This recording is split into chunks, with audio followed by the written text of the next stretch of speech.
నిత్యం అన్నములో పురుగులతో పాటు తాను పట్టిన వాటర్తో నిత్యము గడపవలసిన పరిస్థితి ఎవరికైనా చెప్దామన్నా వంట కుక్కు పార్వతమ్మకి భయపడి ఎవరికి చెప్పలేని పరిస్థితి. ఈ రోజు కొట్టడం తిట్టడంతో తట్టుకోలేక ఈ రోజు బయటపడిన బాలికల హాస్టల్ వార్డెన్ కనకేశ్వరి ఆరోగ్యం పరిస్థితి బాలేకపోవడం వలన వంట కుక్కు పార్వతమ్మ పెత్తనం చెలాయించి తన హాస్టల్ పాత్రలతో పాటు వంటకు సంబంధించి అన్ని పనులు చేయించుకోవడం కాక తన కాళ్ళు పట్టించుకోవడం ఇంట్లో పనులు కూడా చేయించుకుంటుందని బాలికలు తెలియజేశారు. చెప్పిన పని చేయకపోతే రోజు కొట్టడం తిట్టడం జరుగుతుందని తెలియజేశారు. ఇక ఇప్పటికైనా అధికారులు స్పందించి నాణ్యమైన భోజనము త్రాగునీరు కల్పించి వంట కుక్కు పార్వతమ్మ పైన తగిన చర్యలు తీసుకొని మాకు న్యాయం చేస్తారని కోరుకుంటున్నామని విద్యార్థులు ఆవేదన వ్యక్తం చేస్తున్నారు.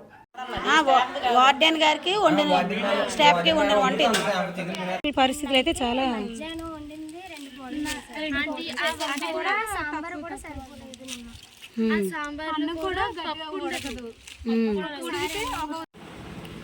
అందరికీ నమస్కారం. ఈరోజు నా పేరు వరలక్ష్మి, సిఐటియు జిల్లా కార్యదర్శి.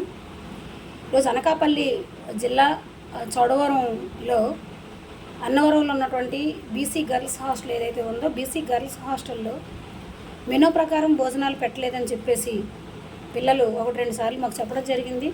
చెప్పిన దాని ప్రకారం ఒకసారి వేళ ఆదివారం కదా అలా వెళ్దాం అని చెప్పేసి ఈరోజు హాస్టల్కి వెళ్ళడం జరిగింది. అక్కడికి వెళ్ళిన తర్వాత మాకు తెలిసిన విషయాలు చాలా విషయాలు అంటే